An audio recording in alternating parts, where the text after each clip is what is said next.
देखो बेटा, अभी तक हमने क्या पढ़ा, सेल्फ इंडक्टेंस का हमने टॉपिक शुरू कर दिया था। सेल्फ इंडक्टेंस के टॉपिक में हमने एक चीज ये पढ़ी थी कि जो मेरे पास मैग्नेटिक फ्लक्स होता है वो किसके बराबर होता है, B × A के बराबर होता है। ये हमने सेल्फ इंडक्टेंस से पहले पढ़ा।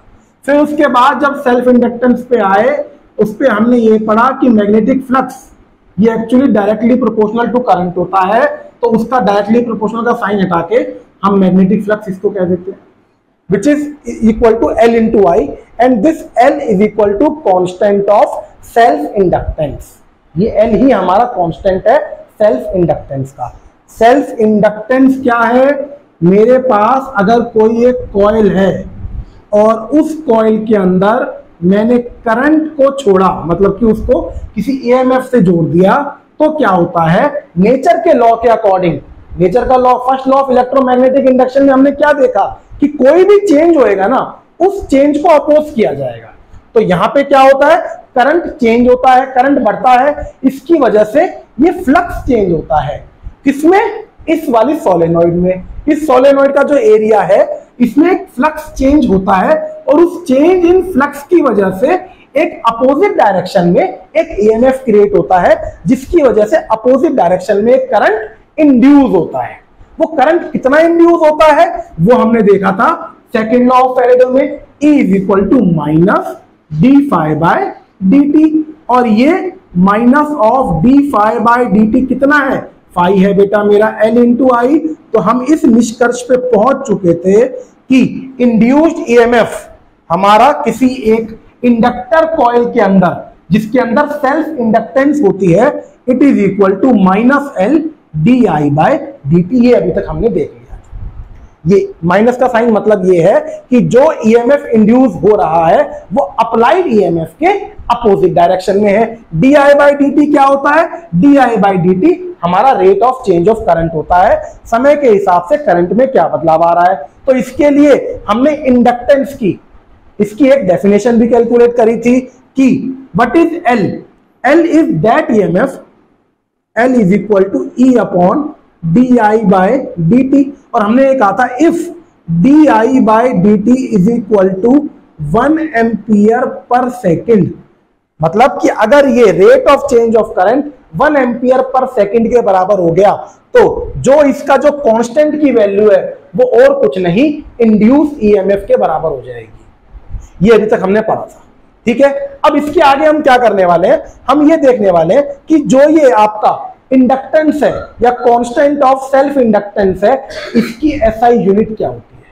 What is the SI unit, लिखिए, what is the SI unit of self inductance,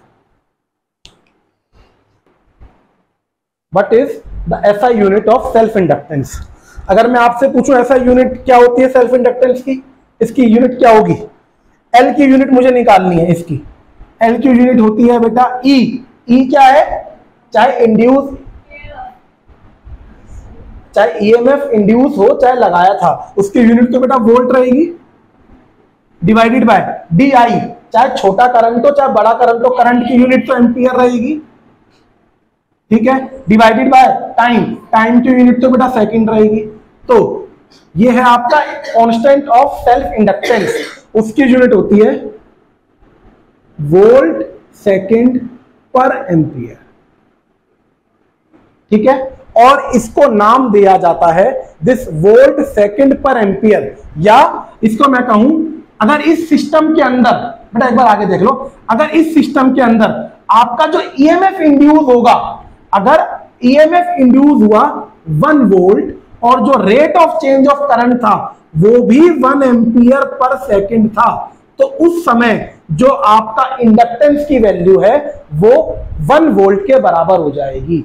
और ये जो यूनिट है 1 volt into second, 1 volt into second पर एम्पियर, इसको हम कहते हैं हेनरी। तो सेल्फ इंडक्टेंस की जो एक नई यूनिट है उसका नाम है हेनरी। और 1 हेनरी क्या होती है, 1 वोल्ट सेकेंड पर एम्पियर। लिख लीजिए, नई यूनिट इंट्रोड्यूस हुई है, यूनिट ऑफ सेल्फ इंडक्टेंस या कांस्टेंट ऑफ सेल्फ इंडक्टेंस, ये उसकी यूनिट करिए। अगली हेडिंग लिखिए, डिफाइन 1 हेनरी, मतलब कि इसी में आगे लिखिए व्हाट इज 1 हेनरी या define 1 Henry.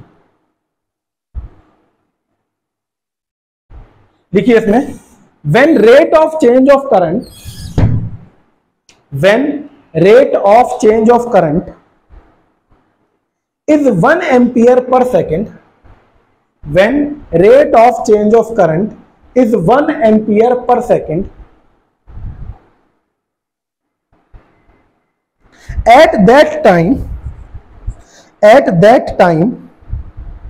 the induced EMF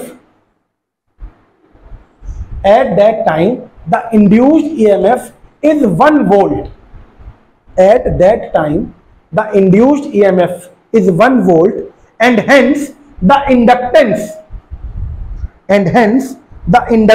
of the coil is equal to 1 Henry.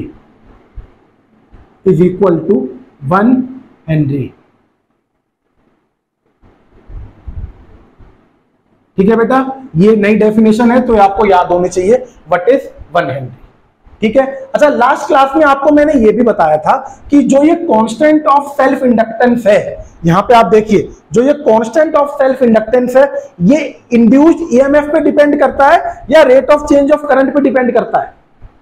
याद कीजिए, ये जो आपका कांस्टेंट ऑफ सेल्फ इंडक्टेंस है, ये किस चीज के ऊपर डिपेंड करता है?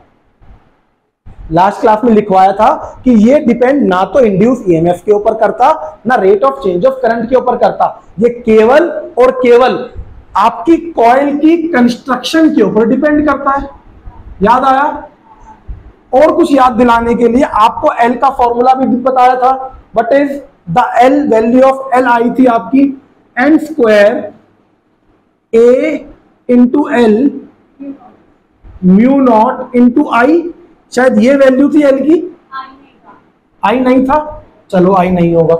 ठीक है, ये आपकी किसकी वैल्यू है? एल की, कांस्टेंट ऑफ सेल्फ इंडक्टेंस की वैल्यू है। और जिससे हमें ये पता चल गया था N number of turns per unit length, A area of the coil, L is the length of the coil, और म्यू नॉट ये तो हमारा परमेबिलिटी वाला कांस्टेंट है। तो कुल मिला के ये सारे कांस्टेंट्स के ऊपर डिपेंड करता है। और ये अगर मैं इस कांस्टेंट को छोड़ दूं, बाकी सारे कांस्टेंट वो हैं कि मैं जिस हिसाब से अपनी लूप बनाऊंगा उस हिसाब से इसकी सेल्फ इंडक्टेंस चेंज हो जाएगी। अगर मैंने 10 लूप दिए, एन चेंज हो जाएगा तो ये 100 हो जाएगा। 5 लूप दिए तो एन स्क्वायर की वैल्यू क्या हो जाएगी? 25। अगर एरिया मैंने रेडियस छोटा कर दिया, इस एक लूप का रेडियस एक तो इतना बड़ा हो गया और एक छोटा सा कर दिया, एरिया पे फर्क पड़ेगा क्योंकि एरिया होता है पाई आर स्क्वायर। अगर मैंने इसकी लेंथ चेंज कर दी तो उस पर फर्क पड़ेगा। तो सेल्फ इंडक्टेंस किस पे डिपेंड करती है? Only on the construction of the inductor coil. इस कॉइल को हम इंडक्टर कॉइल कहते हैं। ठीक है, अब लिखिए अगली हेडिंग लिखिए। ये हो गया इसकी यूनिट के बारे में हो गया। अब लिखिए व्हाट इज सेल्फ इंडक्शन। अभी तक हमने सेल्फ इंडक्टेंस पढ़ा है, ये जो कांस्टेंट है कांस्टेंट ऑफ सेल्फ इंडक्टेंस है। अब लिखिए व्हाट इज सेल्फ इंडक्शन। ये डेफिनेशन हमने नहीं लिखी अभी तक कि सेल्फ इंडक्शन होती क्या है। सेल्फ इंडक्शन है वही कि मैंने एक इंडक्टर कॉइल ली, उसको करंट जोड़ा, करंट क्या चेंज हुआ, उस करंट के चेंज की वजह से इस कॉइल के अंदर, इस कॉइल जिस कॉइल के अंदर करंट दिया था उसी कॉइल के अंदर मैग्नेटिक फ्लक्स चेंज हुआ, उसकी वजह से अपोजिट डायरेक्शन में ईएमएफ हुआ, उसकी वजह से अपोजिट डायरेक्शन में करंट हुआ, और वो करंट जो आपने अप्लाई किया था उसी में, उसी कॉइल में एक करंट इंड्यूस हो रहा है। इस पूरे प्रोसेस को हम सेल्फ इंडक्शन कहते हैं। ये अभी इंग्लिश में लिखेंगे। लिखिए inductor is a coil which is in the shape of solenoid. Inductor is a coil which is in the shape of solenoid. Whenever we give the current, whenever we give the current to a inductor coil, whenever we give the current to a inductor coil, it produces magnetic flux. It produces magnetic flux. देखिए this magnetic flux linked with the inductor itself, this magnetic flux linked with the inductor itself and due to change in the magnetic flux, and due to change in the magnetic flux, an opposite EMF is induced. An opposite EMF is induced in the inductor coil.